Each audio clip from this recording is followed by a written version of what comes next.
The rain-soaked alley should have been empty at midnight, but when 7-year-old Elena whispered, "Sir, Mommy can't walk," to the stranger in the expensive coat, she had no idea she was speaking to the most feared man in the city.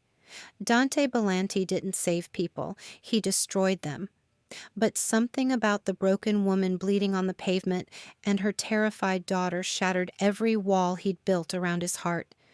What started as a simple act of mercy would ignite a war between rival families, expose deadly secrets that powerful men had killed to protect, and force a waitress with nothing to lose to choose between the safety of anonymity and a love dangerous enough to get them all killed. But the real twist? The man hunting them wasn't just after money. He was after revenge that had been brewing for 3 generations, and Elena held the key to a truth that would either save them all or destroy everything Dante had spent his life building. Subscribe and tell me where you're watching from, because this story is about to prove that sometimes the most dangerous thing you can do is fall in love with someone worth dying for. The rain drummed against the diner's windows as Olivia Ruiz wiped down the last table of her 12-hour shift.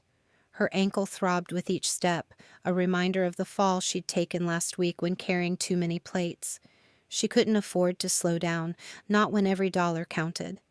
"Mama, I'm tired," Elena whispered, clutching her worn, stuffed rabbit close to her chest. At 7 years old, her daughter had learned to be patient during these long nights at the diner. Too patient for a little girl. "I know, baby. Just give me 2 more minutes." Olivia's voice was gentle, despite her exhaustion. She counted the crumpled bills from her tip jar, her heart sinking. $43. After losing 3 shifts this week when the diner was slow, she was still $60 short for rent. The harsh fluorescent lights buzzed overhead as she gathered their things. Elena's small hand slipped into hers, warm and trusting. Outside, the October air bit through Olivia's thin jacket. The streetlights flickered in the narrow alley that led to their apartment, casting dancing shadows on the brick walls. "Stay close," Olivia murmured, pulling Elena tighter against her side. Something felt wrong. The usual sounds of the city seemed muffled, distant. Her skin prickled with unease. Heavy footsteps echoed behind them. Olivia glanced back and saw a man in a dark coat following at a distance. Her pulse quickened. She picked up their pace, but her injured ankle protested with sharp pain. "Mama?" Elena's voice was barely a whisper. "It's okay, sweetheart. Keep walking." They turned the corner into their usual shortcut, a narrow alley between 2 old buildings. Olivia's breath caught. A tall figure stood at the far end, blocking their path. The man behind them was still there. They were trapped. "Well, well, Olivia Martinez, right?" The voice was rough, unfriendly. "My name is Ruiz now," Olivia said, trying to keep her voice steady. "I don't know what you want, but—" "Oh, you know what we want." A second man emerged from the shadows. "Your ex-boyfriend took something that doesn't belong to him. We figure you know where it is." Olivia's blood turned cold. David. Even 6 months after she'd finally escaped his violence and lies, he was still ruining her life. "I haven't talked to David in months. I don't know anything about—" "That's not our problem." The first man stepped closer. "He owes our boss a lot of money. Since we can't find him, you'll have to do." "Please, I have a daughter." Olivia backed against the brick wall, pulling Elena behind her. "Whatever David did, we had nothing to do with it." "Should have thought of that before you got mixed up with a thief." The man lunged forward and shoved Olivia hard. She stumbled, her weak ankle giving way completely. Pain shot up her leg as she crashed to the wet pavement. Elena's scream pierced the night. "Run, Elena! Go get help!" Olivia tried to get up, but her ankle wouldn't hold her weight. Elena ran toward the mouth of the alley, her small legs carrying her as fast as they could go. Through her pain, Olivia watched her daughter approach a tall figure in an expensive coat. "Please let him be kind," she prayed. "Please let him help." Sir, Elena's voice was thin and scared. Sir, Mommy can't walk. The stranger looked down at Elena, then up the alley where Olivia lay struggling. Even in the dim light, Olivia could see he was handsome in a dangerous way. Dark hair, strong jaw, eyes that seemed to see everything. He wore clothes that cost more than she made in a month. What happened to your mother? His voice was deep, controlled. Bad men pushed her down. She's hurt. Elena tugged on his coat sleeve. Please help her. Without a word, the man walked into the alley. The two attackers stopped when they saw him approach. This is none of your business, pal, one of them said. Keep walking. The stranger's voice turned ice cold. I suggest you're the ones who keep walking. Listen, we don't want any trouble. Just mind your own. You have 3 seconds to leave. Now. Something in his tone made both men step back. They looked at each other, then at the stranger, and seemed to make a quick decision. Without another word, they disappeared into the night. Olivia blinked up at the man as he knelt beside her. Up close, he was even more intimidating. Everything about him screamed power and control. His dark eyes studied her with concern that seemed genuine. Where does it hurt? He asked. My ankle. I think it's twisted. Olivia tried to sit up straighter. Thank you for helping us, but we'll be fine now. I just need to... You're not walking anywhere on that ankle. Before she could protest, he slipped one arm under her knees and another behind her back. Hold still. No, wait. I don't even know you. But the world started, spinning as he lifted her easily. The pain and shock caught up with her all at once, and darkness crept in from the edges of her vision. The last thing she heard was Elena's small voice saying, Is Mama going to be okay? Olivia woke slowly, her head heavy and confused. She was sitting in the back seat of a car, a very expensive car with leather seats and the smell of cedar and cologne. Elena sat beside her, holding her hand. You're awake. The stranger's voice came from the driver's seat. How do you feel? Confused. Olivia's ankle throbbed as memory came flooding back. Where are you taking us? To a clinic where someone can look at your ankle properly. I can't afford. It's taken care of. Olivia studied the back of his head. Why are you helping us? You don't even know us. Your daughter asked me to. His eyes met hers in the rearview mirror. Sometimes that's reason enough. Elena squeezed her hand. He's nice, Mama. He gave me tissues when I cried. The kindness in Elena's voice made Olivia's chest tight. Her daughter hadn't trusted a stranger in months. Not since David's anger had filled their home with fear. What's your name? Olivia asked. Dante Bellanti. The name sounded familiar, but she couldn't place it. Italian, maybe. Old world elegant, like his clothes and his car. I'm Olivia Ruiz. This is Elena. Elena already introduced herself. She's very polite. Through the window, Olivia watched the city change from shabby to expensive. Tall buildings gave way to tree-lined streets with fancy shops and restaurants she could never afford. Mr. Bellanti, she began carefully, I appreciate everything you've done, but I need you to know we can't pay you back. Whatever this costs. Did I ask you to pay me back? No, but then don't worry about it. His tone was final, but not unkind. Olivia settled back in the seat, trying to understand why a wealthy stranger would go out of his way for a waitress and her daughter. The clinic was small and private, the kind of place where people paid cash and asked no questions. A kind doctor examined Olivia's ankle while Elena sat nearby, watching everything with wide, curious eyes. It's a moderate sprain, the doctor said, wrapping Olivia's ankle in a support bandage. You'll need to stay off it as much as possible for at least a week. Ice 20 minutes on, 20 minutes off, and these pain pills should help. A week? Olivia's heart sank. She couldn't miss a week of work.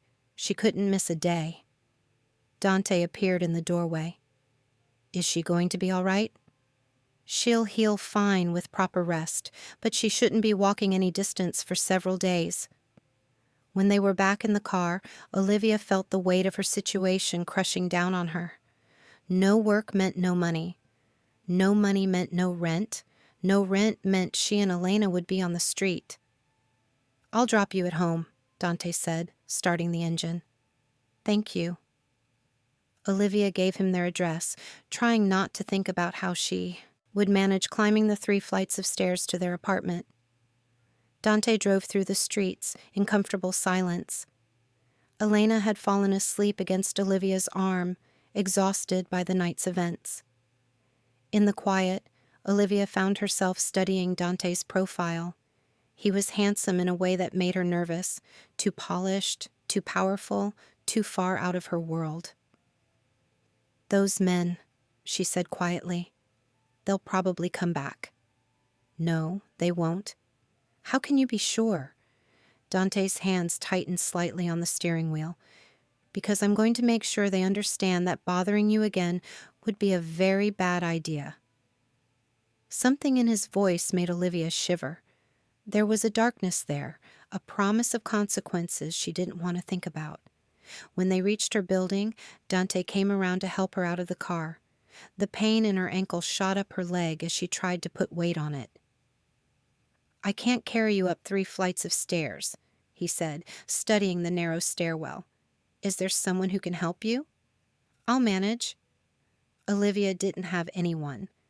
David had made sure of that, driving away her few friends with his jealousy and anger. "We'll be fine." Dante looked like he wanted to argue, but Elena was stirring awake. Instead, he pulled out a business card and pressed it into Olivia's hand. "If you need anything at all, call that number." "Mr. Bellanti, I can't—" "You can't what? Accept help when you need it?" His dark eyes were serious. "You have a daughter to think about. Don't let pride put her in danger." The card felt heavy in Olivia's palm. "Why would you want to help us again?" Dante was quiet for a moment. "Let's just say I understand what it's like when the world feels dangerous. And Elena reminds me of someone I once knew." There was pain in his voice, carefully hidden but unmistakable. Olivia wanted to ask more, but Elena was fully awake now and looking around with confusion. "Thank you," Olivia said instead, "for everything." Dante nodded once and helped her to the bottom of the stairs. "Remember what I said about calling?" Olivia watched his expensive car disappear into the night before beginning the slow, painful climb to their apartment. Each step sent fire through her ankle, but she gritted her teeth and kept going. Elena helped as much as a 7-year-old could, holding the railing and encouraging her mother with whispered words. By the time they reached the 3rd floor, Olivia was sweating despite the cold. She fumbled for her keys, eager to get inside and collapse on their second-hand couch. The door was open. Not wide open, but slightly ajar. Enough that she could see darkness beyond instead of the familiar sight of their tiny living room. "Mama," Elena noticed too. Olivia's blood turned to ice. She pushed Elena behind her and listened carefully. No sounds from inside, no movement. But someone had definitely been here. "Stay behind me," she whispered, pushing the door open wider.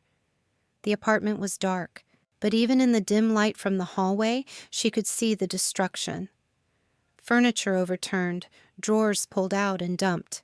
Elena's precious drawings scattered across the floor like fallen leaves. This wasn't a robbery. Nothing was missing. Their few valuable possessions were still there. This was a message, a warning. Elena started to cry, seeing her artwork destroyed. Olivia gathered her daughter close, her mind racing. She could call the police, but what would she tell them? That her ex-boyfriend owed money to dangerous people? That she had no proof of who did this? Her hand found the business card in her pocket. The expensive paper felt real and solid between her fingers. For 3 hours, she sat on their overturned couch with Elena sleeping fitfully in her arms. She tried to convince herself they would be safe, that whoever did this just wanted to scare her, that David would turn up and fix the mess he'd created. But when she heard footsteps in the hallway at 3 in the morning, slow and deliberate, she knew she was fooling herself. The footsteps stopped outside her door. With shaking fingers, Olivia pulled out her phone and typed a simple message to the number on the card. "We're not safe." She hit send and waited, her heart pounding so hard she was sure Elena could hear it. 5 minutes later, her phone buzzed with a reply. "I'm coming." 10 minutes after that, she heard a car engine outside. Looking through the window, she saw the same expensive car from earlier parked under the streetlight. Dante Bellanti had kept his promise. Olivia gathered their few important things: Elena's favorite stuffed animal, some clothes, important papers, and made her way carefully down the stairs.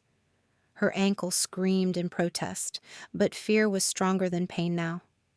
Dante was waiting beside his car, his face grim in the dim light. He looked up at their broken door, then at Olivia's pale face. "How bad?" he asked simply. "They didn't take anything. They just wanted us to know they could get to us." Olivia's voice was steadier than she felt. "I'm sorry for calling so late. I didn't know what else to do." "You did the right thing." Dante opened the car door for Elena, who climbed in without question. Her trust in this stranger amazed Olivia. "Where can you stay tonight?" "I don't know. A motel maybe, but no motels. Not safe enough." Dante helped Olivia into the passenger seat. "You'll come home with me." "I can't impose." "It's not an imposition. It's common sense." He started the engine. "Elena needs to feel safe, and you need to heal. My house has security." As they drove through the empty streets, Olivia found herself studying Dante's profile again. He was calm, controlled, making decisions with the confidence of someone used to being in charge. It should have scared her, but instead it made her feel safer than she had in months. "Can I ask you something?" she said quietly. "What do you do for a living?" Dante was silent for so long that Olivia thought he wouldn't answer. Finally, he said, "I solve problems for people." "What kind of problems?" Another pause. "The kind that regular people can't solve themselves." It wasn't really an answer, but something in his tone told her not to push. Elena was asleep in the back seat again, and Olivia didn't want to wake her with difficult questions. 20 minutes later, they turned through tall iron gates into a driveway that seemed to go on forever. The house that appeared in the headlights took Olivia's breath away. It wasn't just big, it was elegant, old-world beautiful, with stone walls and tall windows that spoke of money and power. "This is your house?" Olivia breathed. "One of them." "How many houses do you have?" "Does it matter?" Olivia supposed it didn't, but it reminded her just how different their worlds were. She was a waitress who counted tips to make rent. He lived in a mansion with iron gates and probably servants. A woman appeared at the front door as they pulled up, middle-aged, with kind eyes and graying hair. She wore a simple dress and an apron, but she moved with the confidence of someone who belonged here.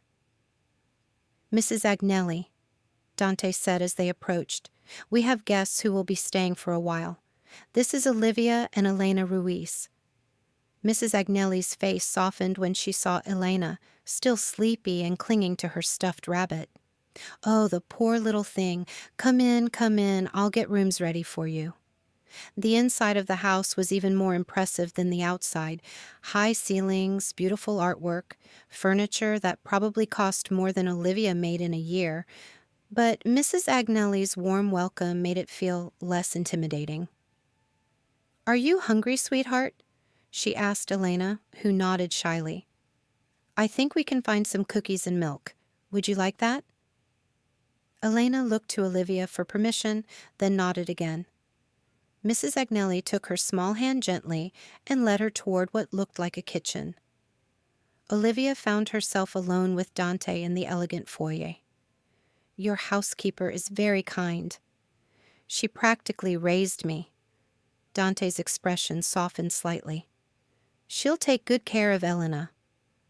"I should probably only stay tonight," Olivia said, suddenly aware of how out of place she must look in her diner uniform and messy hair.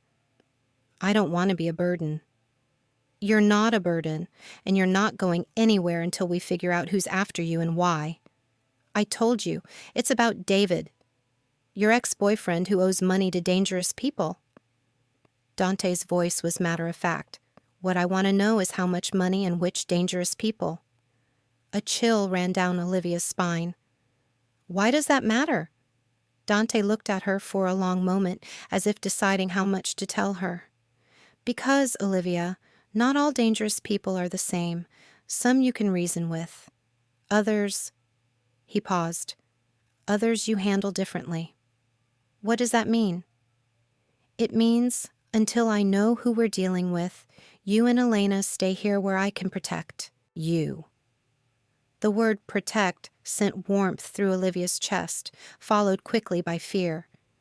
This man, who lived in a mansion and spoke about dangerous people with casual familiarity, was offering to protect them. But what would that protection cost? "Dante," she said carefully, "what exactly do you do?" Before he could answer, Mrs. Agnelli appeared with Elena, who was nibbling on a chocolate chip cookie and looking more relaxed than she had all evening. "I've prepared the blue room for Miss Olivia," Mrs. Agnelli said, "and the connecting room for little Elena. They're right next to each other, with a door in between." "Thank you," Olivia said, touched by the woman's thoughtfulness. As they headed upstairs, Olivia caught a glimpse of Dante disappearing into what looked like an office. Through the closing door, she heard him speaking in low, urgent tones to someone on the phone. The blue room was beautiful. Soft colors, comfortable furniture, and a bed that looked like it would swallow her whole. Elena's room was decorated with cheerful yellows and had toys that looked like they'd never been played with. "Whose toys are these?" Elena asked, running her fingers over a stuffed elephant. Mrs. Agnelli's face grew sad for just a moment. "They belong to a little girl who used to live here. I think she would want you to play with them." After Elena was settled and asleep, Olivia sat on the edge of her borrowed bed and tried to make sense of everything that had happened. This morning, she'd been a struggling single mother with a twisted ankle. Tonight, she was sleeping in a mansion, protected by a mysterious man who made dangerous people disappear with a few words. A soft knock interrupted her thoughts. "Come in," she called. Dante appeared in the doorway, still dressed but looking tired. "How's Elena?" "Asleep. She feels safe here." Olivia studied his face. "She likes you. Elena doesn't trust people easily." "Smart kid. That's what worries me." Olivia took a deep breath. "Dante, I need to ask you something, and I need you to tell me the truth." He stepped into the room but kept his distance. "All right. Are you involved in something illegal?" Dante was quiet for a long moment. "What do you think?" "I think you're not just someone who solves problems for people. I think you're someone people are afraid of. And I think that's why those men left when they saw you." "Does that scare you?" Olivia considered the question honestly. "It should. But right now, the only thing I'm really scared of is something happening to Elena. So if being afraid of you keeps her safe, then maybe I don't need to be." Something shifted in Dante's expression. Surprise, maybe, or respect. "You're braver than you think." "I'm not brave. I'm desperate." Olivia's voice was soft. "But I need to know what I'm getting us into. If I'm going to trust you with my daughter's safety, I need to understand who you really are." Dante walked to the window and looked out into the darkness.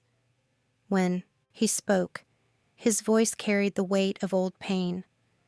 3 years ago, I lost someone very important to me. someone I was supposed to protect. He turned back to face her. I won't let that happen again. What happened 3 years ago? That's a story for another time. Dante moved toward the door, then stopped. Olivia, what I do, the choices I make, the life I live, it's complicated. But I want you to know that as long as you're under my roof, nothing will hurt you or Elena. I give you my word. After he left, Olivia lay awake, staring at the ceiling. She'd escaped one dangerous man only to place herself and Elena under the protection of another. But something about Dante felt different. David's danger had been unpredictable, violent, born of anger and selfishness. Dante's danger felt controlled, purposeful, aimed at protecting rather than destroying. Still, as sleep finally claimed her, Olivia couldn't shake the feeling that accepting his help would change everything. There would be no going back to their simple, struggling life after this. For better or worse, they were part of Dante Bellanti's world now. Olivia woke to sunlight streaming through unfamiliar windows and the smell of coffee drifting up from somewhere below. For a moment, she forgot where she was. Then reality came flooding back. The attack, the destroyed apartment, Dante Bellanti's mysterious offer of protection. Her ankle felt better this morning, the sharp pain reduced to a dull ache. She could hear Elena's voice somewhere in the house, chattering more than she had in weeks. The sound made Olivia's heart lift. After washing up and changing into one of the 2 clean outfits she'd grabbed from their apartment, Olivia made her way downstairs. The house felt different in daylight, still grand, but somehow warmer. Sunlight revealed beautiful details she'd missed in the darkness. Fresh flowers in crystal vases, family photographs on polished tables, the kind of lived-in elegance that spoke of generations calling this place home. She found Elena in a bright kitchen with Mrs. Agnelli, both of them covered in flour. Elena was standing on a step stool, carefully measuring ingredients into a large mixing bowl. "Mama!" Elena's face lit up when she saw Olivia. "Mrs. Agnelli is teaching me to make pancakes. Real ones, not the ones from the box." "Good morning, dear," Mrs. Agnelli said warmly. "I hope you slept well. Coffee?" "Please." Olivia accepted a steaming mug gratefully. The coffee was the best she'd ever tasted, rich and smooth, nothing like the bitter brew at the diner. "Thank you for taking such good care of Elena." "It's my pleasure. She's a delightful child." Mrs. Agnelli flipped a perfect golden pancake. "Mr. Bellanti asked me to tell you he'll be back this afternoon. He had some business to take care of." Business. Olivia wondered what kind of business required Dante's attention so early in the morning, then decided she probably didn't want to know. Elena chatted happily through breakfast, telling her mother about all the wonderful things she'd discovered in the house. "There's a library with a ladder that moves and a piano that's bigger than our whole apartment, and Mrs. Agnelli says there might be fish in the pond outside." "It sounds amazing, baby." Olivia smiled, but concern gnawed at her. Elena was falling in love with this place, this life they could never have. What would happen when they had to leave? After breakfast, Mrs. Agnelli gave them a tour of the house. It was even more impressive than Olivia had imagined. 12 bedrooms, a formal dining room that could seat 20, a library that made Elena gasp with wonder, and gardens that stretched as far as the eye could see. Mr. Dante's family built this house in the 1920s, Mrs. Agnelli explained as they walked through a sun-filled conservatory. His grandfather wanted something that would last for generations. "It's beautiful," Olivia said honestly, "but it must be lonely, living in such a big house." Mrs. Agnelli's expression grew sad. "It wasn't always so quiet. There was a time when these rooms were filled with laughter." Before Olivia could ask what she meant, Elena ran ahead to explore a small sitting room. Through the windows, Olivia could see men in dark suits stationed around the property. Guards, she realized.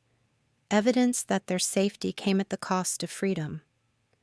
"Mrs. Agnelli," Olivia said quietly, "what exactly does Mr. Bellanti do?" The older woman was quiet for a moment. "He takes care of people who can't take care of themselves," she said finally. "He's a good man, dear. Whatever you might hear about him, remember that." Around lunchtime, Olivia's phone rang. The display showed the diner's number. "Olivia, thank God." It was Sharon, her manager. "Where are you? You missed your morning shift." Olivia's stomach dropped. "Sharon, I'm so sorry. I had an emergency last night. Look, I like you, but I can't have waitresses who don't show up. If you're not here for your dinner shift tonight, I'll have to let you go." The line went dead. Olivia stared at her phone, panic rising in her chest. She couldn't lose this job. It was the only income she had. "I have to go," she told Mrs. Agnelli, who was helping Elena build a tower with blocks in the sitting room. "I have to work tonight or they'll fire me."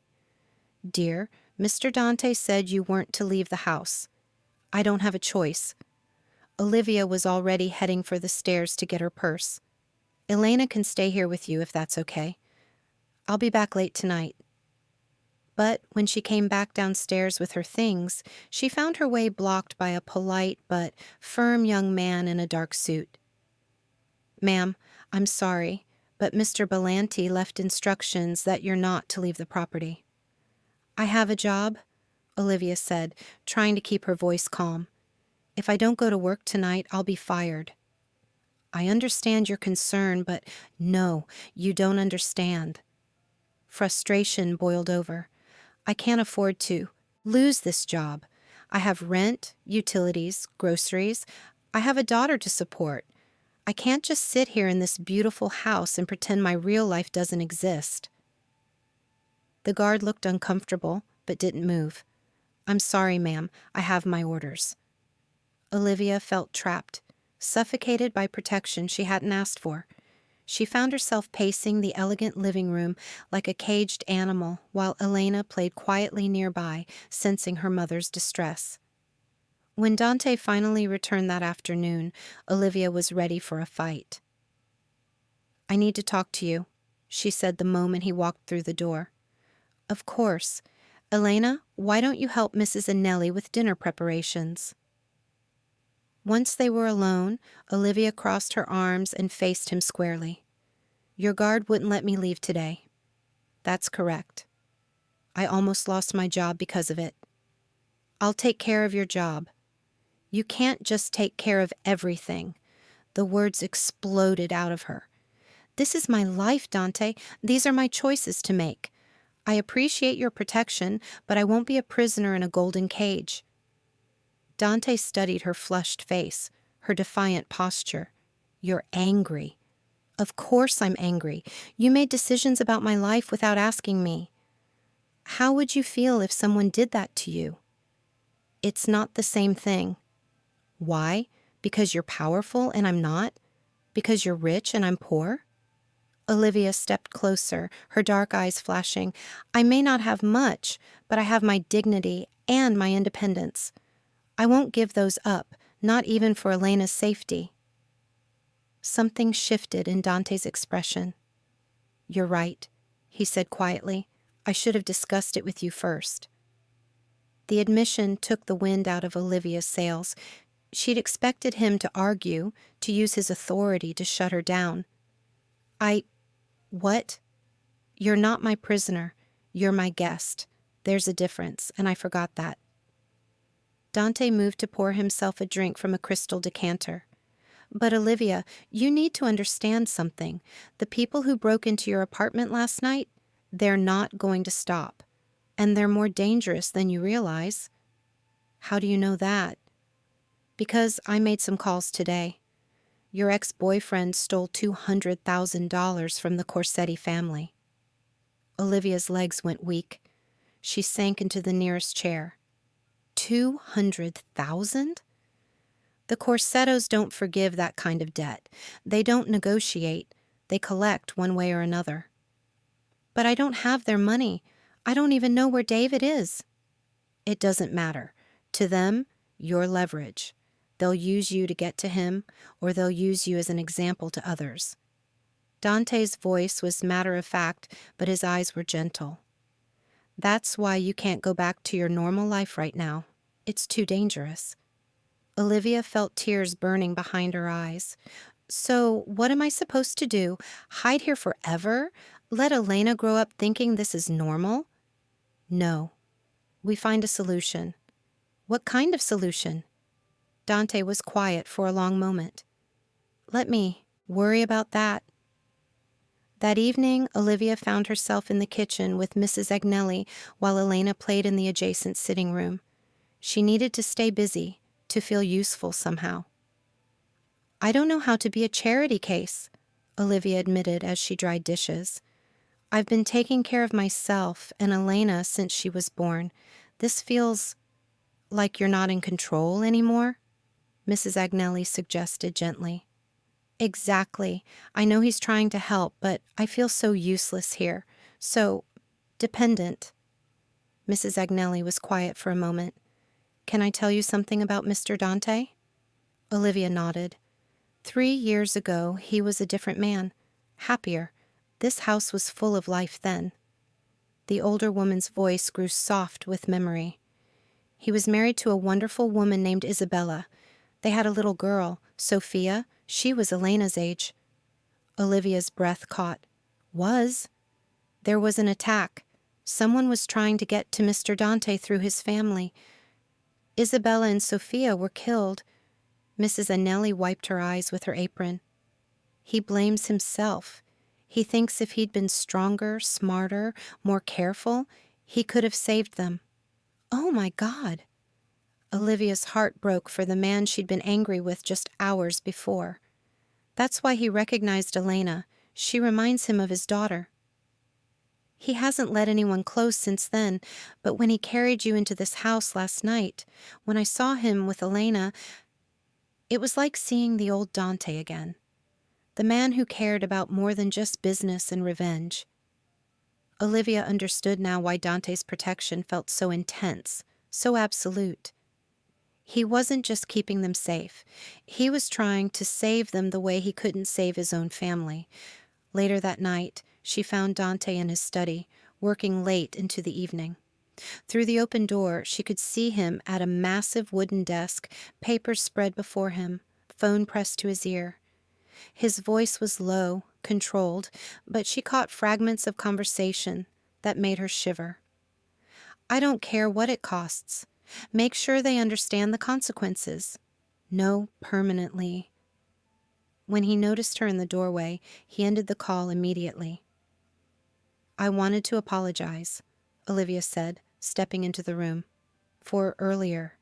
I didn't understand. You don't need to apologize for standing up for yourself. Dante leaned back in his chair, looking tired. It's one of the things I admire about you. The word admire sent unexpected warmth through her chest. Mrs. Agnelli told me about your family. I'm so sorry. Dante's face went carefully blank. She shouldn't have. I'm glad she did. It helps me understand why you're so determined to protect us. Olivia moved closer to his desk. But Dante, you can't save everyone. And you can't bring them back by keeping us safe. I know that. Do you?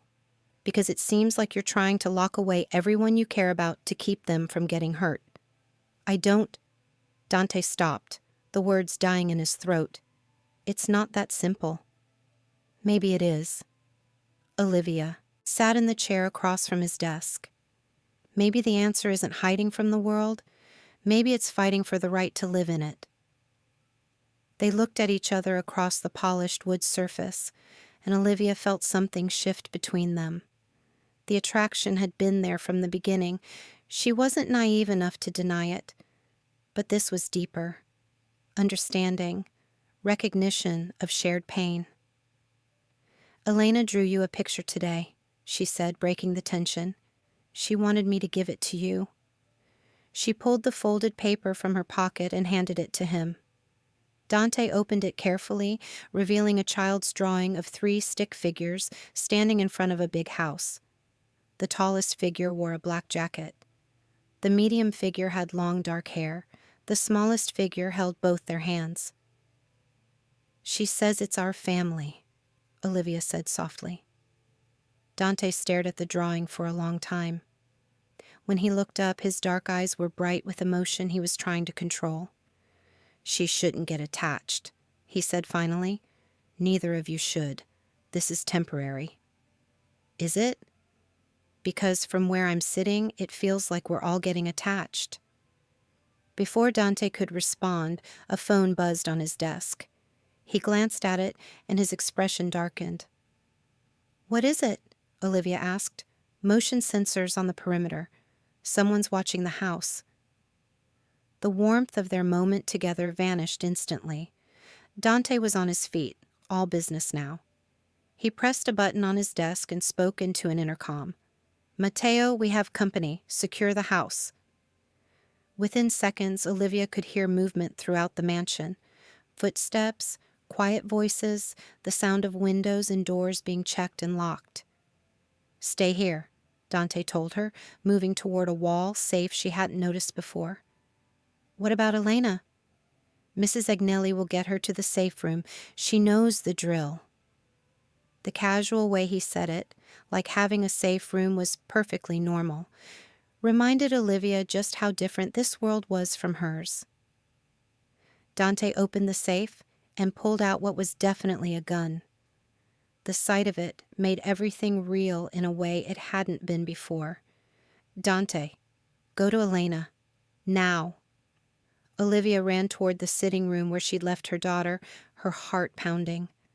But the room was empty. Panic flared in her chest until she heard Mrs. Agnelli's voice calling softly from the hallway. "This way, dear. Quickly."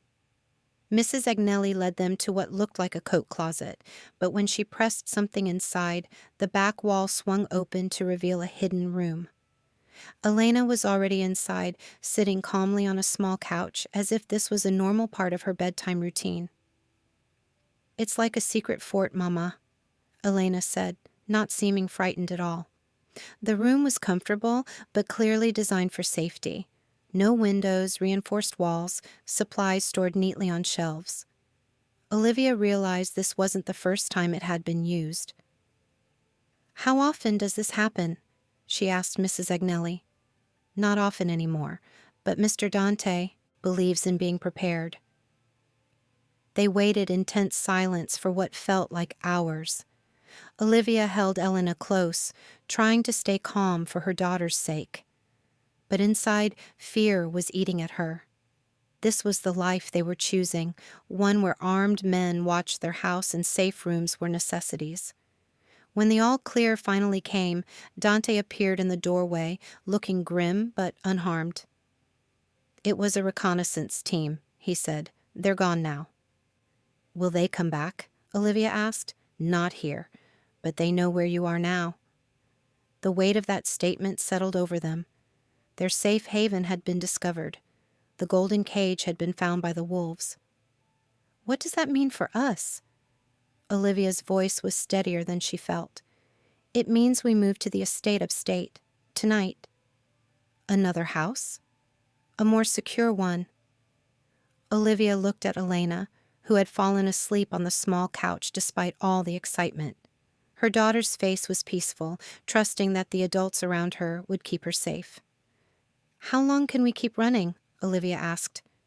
Dante's jaw tightened. "As long as it takes." But as they gathered their few possessions and prepared for another midnight escape, Olivia couldn't shake the feeling that running wasn't a solution. It was just postponing the inevitable confrontation. And somewhere in her heart, she was starting to realize that she didn't want to run anymore. She was tired of being afraid, tired of letting other people's violence control her life. As Dante carried sleeping Elena to the car, Olivia made a decision. Whatever happened next, she wouldn't be a passive victim anymore. If they were going to fight for the right to live freely, then she would stand beside Dante and fight. The thought should have terrified her. Instead, it made her feel stronger than she had in years. They drove through the dark countryside in silence, leaving the city lights far behind. In the back seat, Elena slept peacefully between them, one small hand resting on Dante's arm as if she belonged there. And maybe, Olivia thought, she did. Maybe they all did.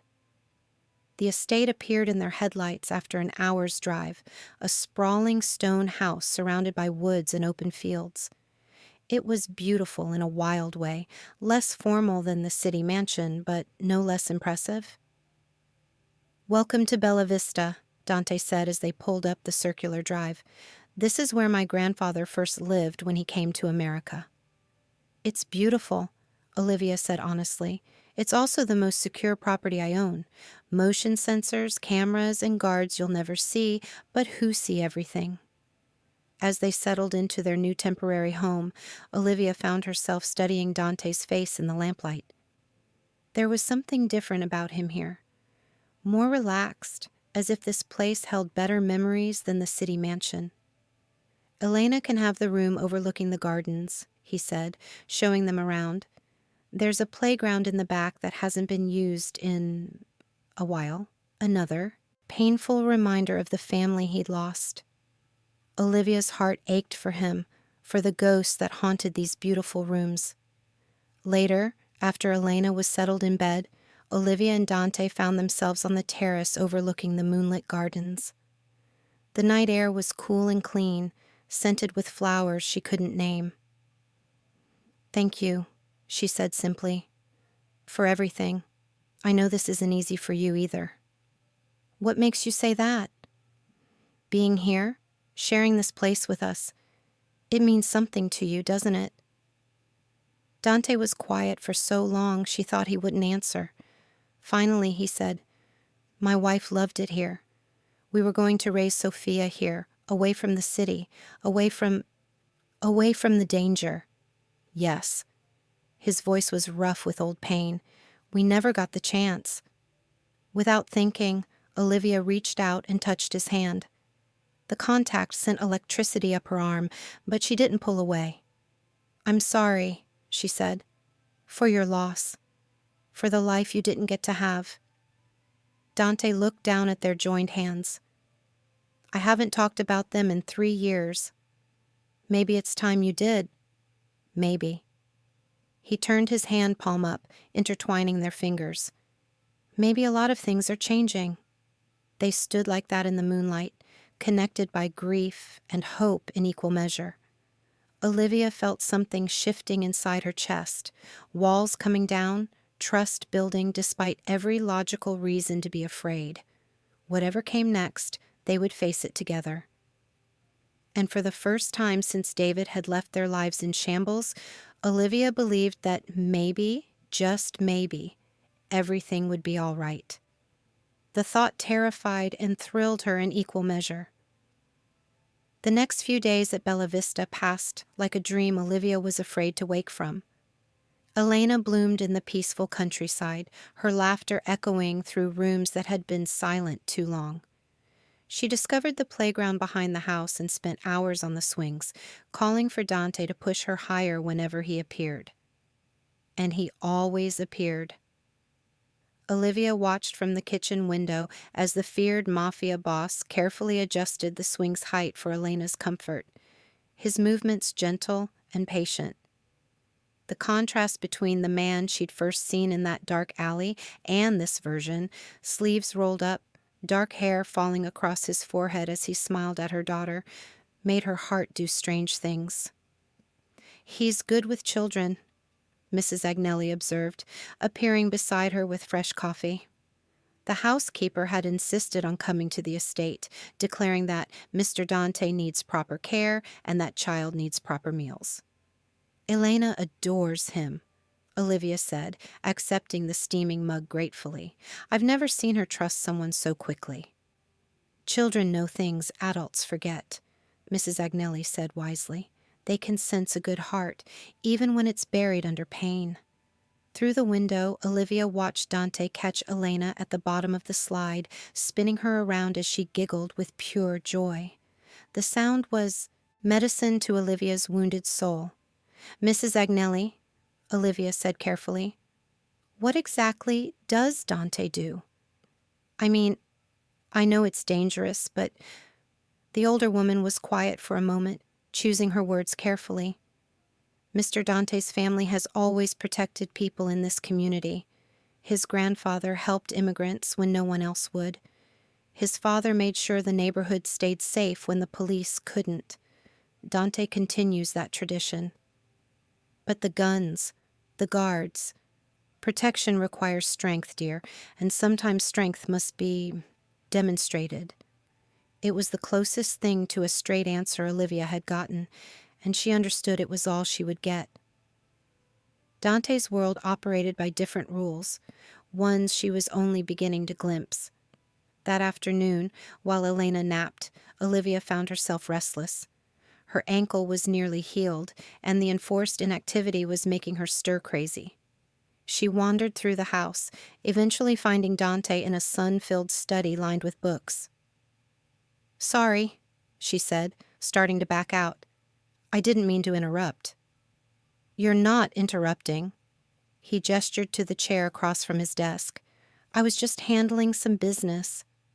Olivia sat down, trying not to think about what kind of business required his grim expression and the coded phone conversation she'd overheard. "Elena's asleep," she reported. "All that fresh air exhausted her." "She's happy here." It wasn't a question. "Yes, maybe too happy." Olivia twisted her hands in her lap. "Dante, what happens when this is over, when it's safe for us to leave? What do you want to happen?" The question caught her off guard. I don't know.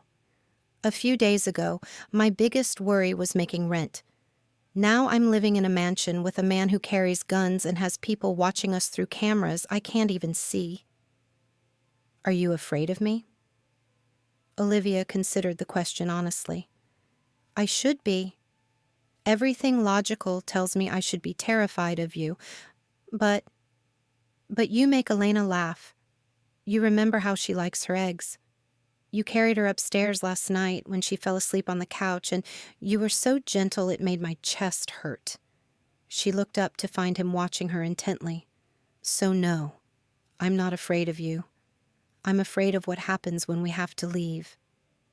Something flashed across Dante's face, surprise, maybe, or hope. Before he could respond, his phone buzzed with an urgent tone. He glanced at it, and his expression darkened. "What is it?" Olivia asked. Motion sensors again. Someone's approaching the house. Fear spiked through Olivia's chest. The same people? I don't know yet. Dante was already moving, pressing buttons on his desk to alert the security team. "Get Elena and go to the safe room. Mrs. Agnelli knows where it is." "What about you?" "I'll handle this." "That's not what I asked." Dante paused in his movement toward the gun safe, turning to look at her. "Olivia, don't treat me like a child. If people are coming here to hurt us, I deserve to know what we're dealing with." He studied her for a moment, then nodded curtly. "There's a car coming up the drive. 3 men. I don't recognize them, which means they're either very stupid or very dangerous." "What's the difference?" "Stupid men can be reasoned with. Dangerous ones have to be stopped." Through the window, Olivia could see a black sedan pulling up the circular drive. Her pulse quickened as 3 men in expensive suits got out, moving with the casual confidence of people used to getting what they wanted. "Get Elena," Dante said again, more urgently this time. But before Olivia could move, the front doorbell rang. Not the harsh sound of an emergency, but the polite chime of visitors. The normalcy of it was somehow more terrifying than breaking glass would have been. Mrs. Agnelli appeared in the study doorway. "Mr. Dante, there are men at the door asking to speak with you about mutual interests." "Tell them I'll be right there." Dante straightened his shirt, covering the gun he'd tucked into his waistband. "Olivia, please, get Elena and stay hidden until I tell you it's safe." This time, she didn't argue. Something in his tone told her this was serious in a way their previous encounters hadn't been. She slipped quietly upstairs and found Elena just waking from her nap. "Mama?" Elena rubbed her sleepy eyes. "Are we playing the hiding game again?" "Yes, sweetheart. Mrs. Agnelli is going to show us the special room here." Elena took her hand trustingly, and they made their way to the hidden safe room Mrs. Agnelli had shown them on their first day. This one was larger than the one in the city, clearly designed for longer stays if necessary. Through the sophisticated monitoring system built into the room, Olivia could see and hear what was happening in the front hall. Dante stood facing three men who looked like they'd stepped out of an expensive magazine, well-dressed, polite, and absolutely terrifying in their calm confidence. "Mr. Bellanti," the leader said with a slight accent, "thank you for seeing us. I am Vincent Corsetti." Olivia's blood ran cold. The Corsetti family, the ones David had stolen from. "Mr. Corsetti," Dante's voice was perfectly controlled. "This is unexpected." "I'm sure it is. We understand you've been caring for someone who belongs to us." "I'm not sure what you mean." "Olivia Martinez and her daughter." Corsetti's smile was cold as winter. "Her former boyfriend stole something very valuable from my family. Since we can't locate him, we'd like to discuss alternative arrangements." "I'm afraid I can't help you." "Oh, but you can." "You see, we know she's here. We know the child is here. We simply want to have a conversation about how this unfortunate situation might be resolved." Olivia gripped Elena closer, her heart hammering against her ribs. These men weren't here to negotiate. They were here to take her and Elena as collateral for David's theft. "There's nothing to resolve," Dante said, calmly. "The people you're looking for are under my protection. Your protection." Corsetti seemed amused. "That's admirable, Mr. Bellanti, but surely you understand that family obligations take precedence over charitable impulses. My obligations are my own concern." The temperature in the room seemed to drop 10 degrees. The polite facade was beginning to crack. "Perhaps I wasn't clear," Corsetti said, his voice still pleasant, but with steel underneath. $200,000 was stolen from my family. That debt will be paid, one way or another. If you choose to involve yourself, that's your decision, but it won't change the outcome." "Won't it?" Through the monitor, Olivia could see Dante's posture change subtly. He looked relaxed, casual, but she was beginning to recognize the signs of barely contained danger in him. "You're making this more complicated than it needs to be," one of Corsetti's men said, speaking for the first time. "Am I?" Dante's voice was mild. "Because from where I stand, this seems very simple. You came to my home uninvited, made threats against people under my protection, and seem to believe you can dictate terms to me. Mr. Bellanti," Corsetti's patience was clearly wearing thin, "I respect your reputation. But this isn't your fight. It became my fight the moment your men put their hands on a woman and child in my city." "Your city?" Corsetti laughed, but there was no humor in it. "You think too highly of yourself." "Do I?" Dante took a step forward, and suddenly the air in the room crackled with tension. "Would you like to test that theory?" For a long moment, the two men stared at each other. Olivia held her breath, terrified that violence would erupt in the elegant foyer. Finally, Corsetti smiled again, but it didn't reach his eyes. "This isn't over, Bellanti. The debt still exists. The girl and her mother are still our concern. If you come to my home again uninvited, if you threaten people under my protection again, it will be the last mistake you make." The threat was delivered in such a conversational tone that it took a moment for its full weight to sink in. Corsetti's men shifted uncomfortably, hands moving toward their jackets. "Careful," Dante said softly. "You're outnumbered here." For the first time, Corsetti looked around the room and seemed to notice the shadows that hadn't been there when they arrived. Dante's security team had positioned themselves silently throughout the space. "Until next time, then," Corsetti said, his composure finally cracking slightly. "There won't be a next time." After they left, Olivia watched Dante stand motionless in the foyer for several minutes. When he finally moved, it was to pull out his phone and make a series of calls, his voice too low for the monitors to pick up. 20 minutes later, Mrs. Agnelli came to get them from the safe room. "Is it over?" Olivia asked. "For now," the older woman said, "but Mr. Dante wants to speak with you." Olivia found Dante in his study, standing at the window watching the sunset paint the sky in shades of gold and red. He looked older somehow, as if the confrontation had reminded him of burdens he carried. "Are they gone?" she asked. "Yes, but they'll be back." "What do we do?" Dante turned to face her, his expression grave. "Olivia, I need you to understand something. This isn't going to end with hiding. The Corsettis won't give up as long as they think you're valuable to them." "So what are our options?" "There are ways to handle this, permanent ways." Something in his tone made her shiver. "What do you mean?" "I mean, I can make them understand that pursuing you would cost more than David's debt is worth." "How?" Dante was quiet for a moment. "It's better if you don't know the details." "No." Olivia stepped closer to him. "No more secrets. If you're going to do something dangerous to protect us, I need to know what it is." "Olivia, I won't be kept in the dark anymore, Dante. This involves my daughter. It involves me. I have a right to know." He studied her face, seeing the determination there.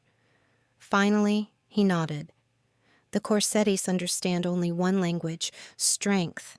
As long as they think they can take you without consequences, they'll keep trying. But if they understand that touching you means war with me and my allies, they'll find someone else to blame for David's theft." "Yes. And if they don't believe you're serious?" Dante's expression went cold. "Then I'll have to demonstrate that I am." Olivia felt a chill run down her spine. She was beginning to understand what Mrs. Agnelli had meant about protection requiring strength.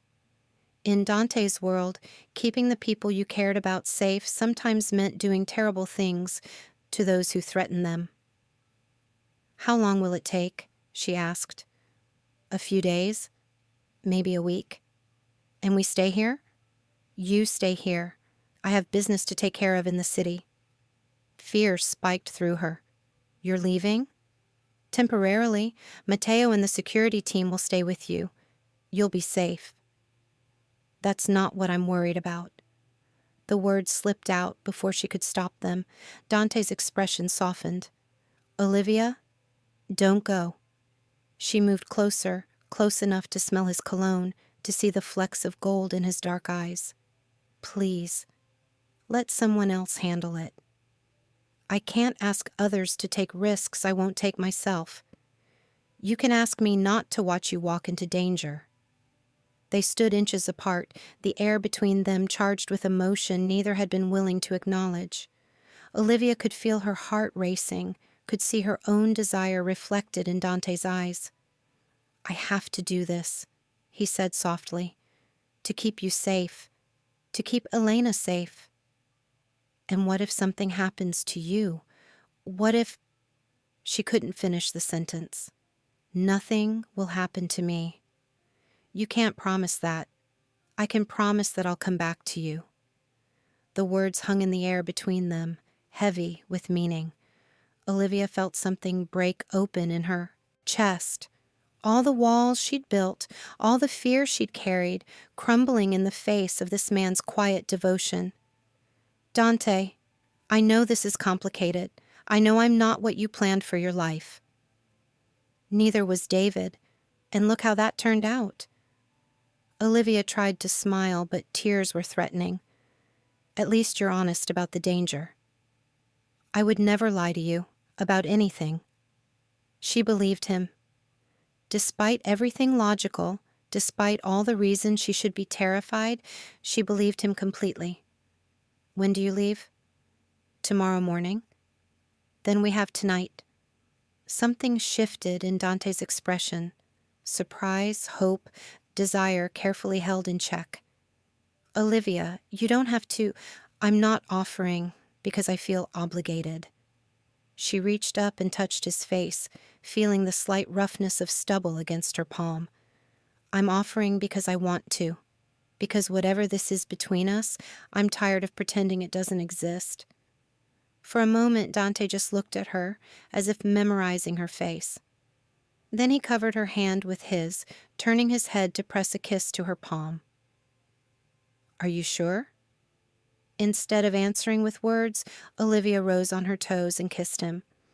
It was soft at first, tentative, but when he responded by pulling her closer, she deepened the kiss, pouring all her fear and hope and growing love into the connection between them.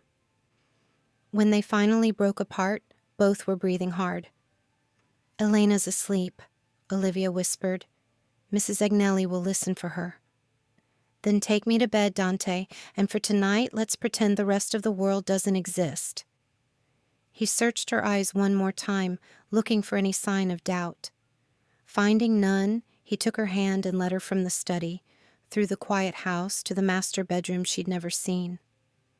The room was beautiful, elegant and masculine, with a fireplace and windows overlooking the moonlit gardens. But Olivia barely noticed the decor. All her attention was focused on the man beside her, on the way he looked at her like she was something precious. Are you nervous? He asked softly. Yes, but not about this, about tomorrow. Don't think about tomorrow. And when he kissed her again, when his hands tangled in her hair and his body pressed against hers, Olivia found that thinking about anything became impossible. They made love slowly, carefully, as if each touch was something to be treasured. Dante was gentle in a way that brought tears to her eyes, so different from David's selfish demands, so focused on her pleasure rather than his own. Afterward, they lay tangled together in the moonlight, Olivia's head on Dante's chest as he traced patterns on her bare shoulder. I never expected this, she said quietly. What? To feel this way again. To trust someone this much. I never expected to want to be trusted again. She lifted her head to look at him. What changed? You did. Elena did. His hand cupped her face tenderly. You made me remember what I was fighting for. And what's that? The chance to love someone without losing them. Olivia felt her heart break and heal at the same time. You won't lose us. Promise me. I promise. They held each other in the darkness, both knowing that promises were fragile things in their world. But for this one night, love felt stronger than danger, hope stronger than fear. And in the morning, when Dante kissed her goodbye and drove away toward whatever waited in the city, Olivia carried the memory of their night together like armor against the worry that threatened to consume her. He would come back. He had to, because she was finally ready to trust in forever. 3 days passed like years. Olivia tried to keep Elena busy with games and walks around the estate, but every hour that passed without word from Dante felt like an eternity. Mrs. Agnelli was a constant source of comfort, producing elaborate meals and activities to distract them both, but even her steady presence couldn't entirely calm Olivia's fears. When is Dante coming home? Elena asked for the 10th time as they sat in the garden on the 4th morning. Soon, baby. He had important work to do. I drew him another picture. Elena held up her latest artwork, a drawing of the 3 of them holding hands under a rainbow. Do you think he'll like it? I think he'll love it, Olivia said, her throat tight with emotion. She'd been thinking more and more about Elena's casual use of the word home when talking about the estate. Her daughter had never felt truly safe anywhere until now. That afternoon, Matteo approached while Olivia was reading on the terrace. Dante's right-hand man had been polite but distant during their stay, clearly taking his protective duties seriously, but not entirely trusting her motives. "Mrs. Ruiz," he said formally, "I need to speak with you." Something in his tone made Olivia's stomach clench. "What is it?" "There was an incident in the city last night. Mr. Bellanti is fine," he added quickly, seeing her face go pale. "But the situation has become more complicated." "What kind of incident?" "The Corsettis attempted to send a message. They bombed one of our businesses downtown." "Oh, God. Was anyone hurt?"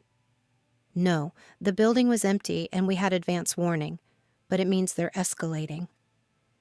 Olivia felt cold despite the warm afternoon sun. "What does that mean for us?" "It means this ends one way or another very soon.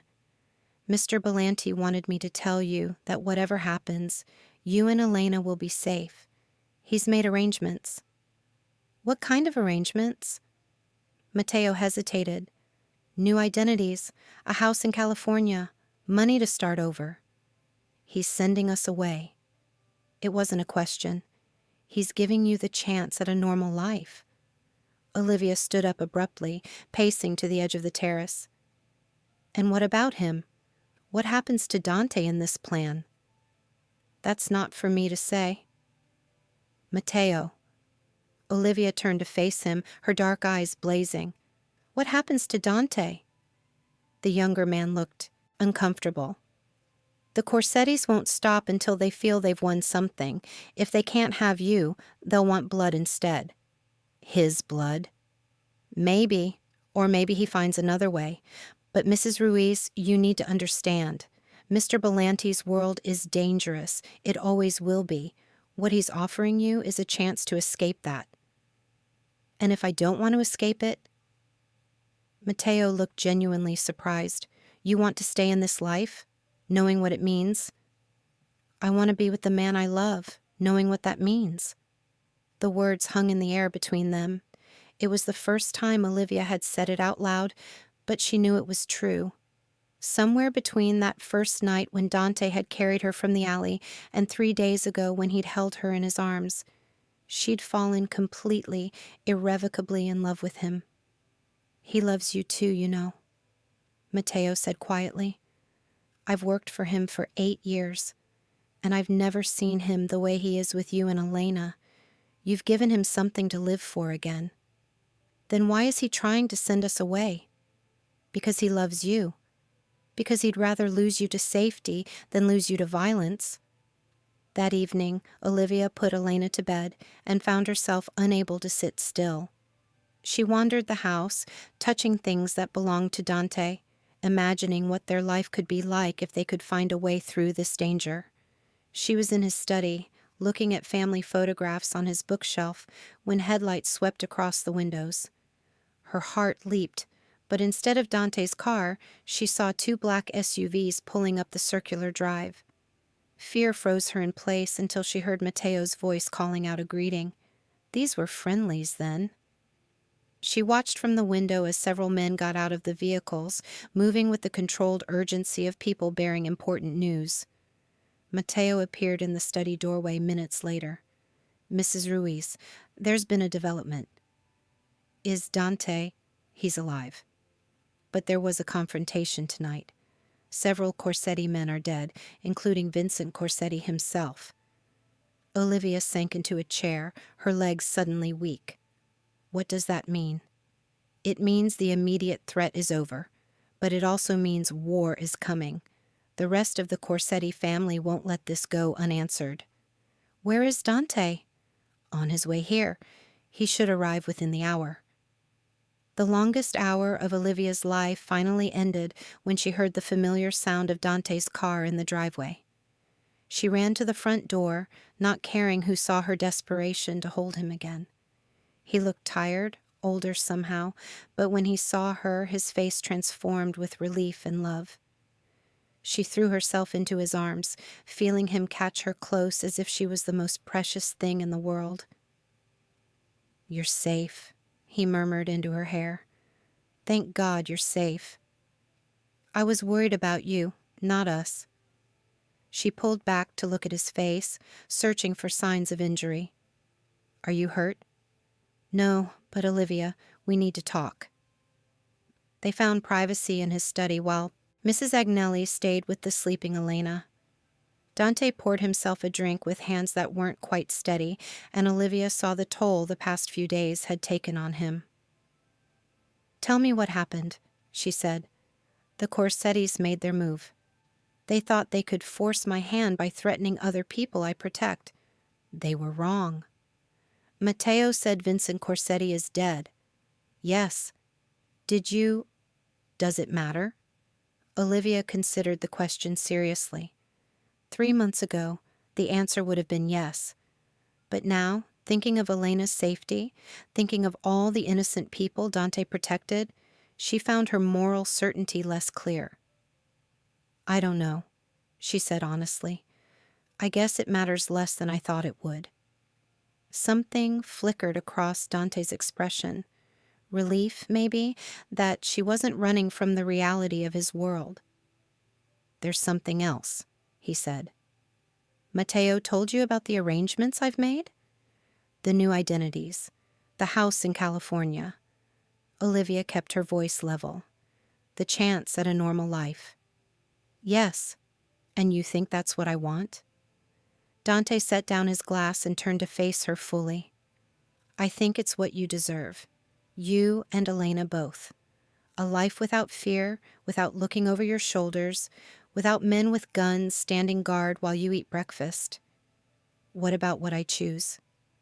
"Olivia, no, let me finish." She stood up, facing him across the room. "You're right that Elena and I deserve a life without fear. But we also deserve a life with love. We deserve the chance to be a real family. You can have that in California. You can meet someone who—" "I don't want to meet someone else."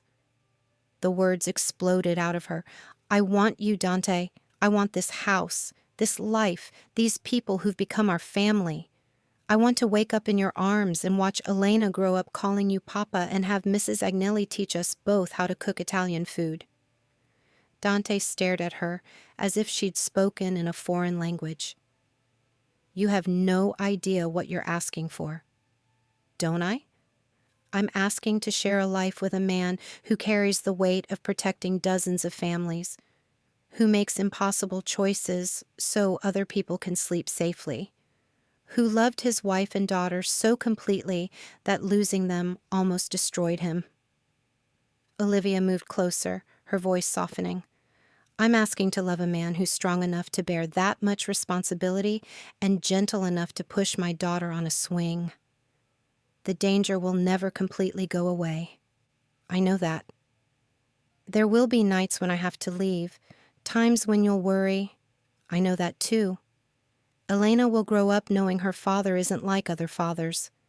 She'll grow up knowing her father is a man who protects people, a man who chose to love her and her mother when he could have turned away." Olivia reached out and took his hands. "Dante, Elena and I have been alone for so long. We've been afraid for so long. But here, with you, we're not alone anymore. We're home." Dante looked down at their joined hands, his voice rough when he spoke. "I lost them because I wasn't careful enough, because I let my guard down. You lost them because evil people did evil things. That wasn't your fault. If something happened to you, to Elena, because of my choices, then we'll face it together. But Dante, hiding from danger isn't the same as being safe. I learned that with David. The only real safety is being with people who will fight for you." For a long moment, they stood in silence. Then Dante lifted his hands to cup her face, his thumbs brushing away tears she hadn't realized she was crying. "Are you sure?" he asked. "Really sure? Because once you choose this life, there's no going back." "I'm sure. I choose you. I choose this. I choose us." When he kissed her, it felt like a promise. deep and sure and full of hope for the future they would build together. "There's one more thing," Dante said when they broke apart. "The Corsetti family still exists. They'll want revenge eventually."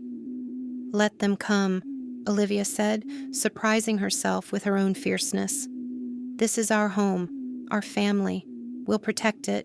"We?" "Yes, we. I'm not going to hide behind you, Dante. I'm going to stand beside you." Something shifted in his expression, surprise giving way to admiration, and love so deep it took her breath away. "In that case," he said, reaching into his jacket pocket, "I have something for you." Olivia gasped as he pulled out a small velvet box. "Dante, I bought this 3 days ago, before I knew how the Corsetti situation would end, because I realized that no matter what happened, I wanted you to know how I feel about you." He opened the box to reveal a simple, elegant diamond ring. "I love you, Olivia. I love Elena. I want us to be a family, officially and forever." "Yes," she whispered, then louder, "Yes, of course, yes."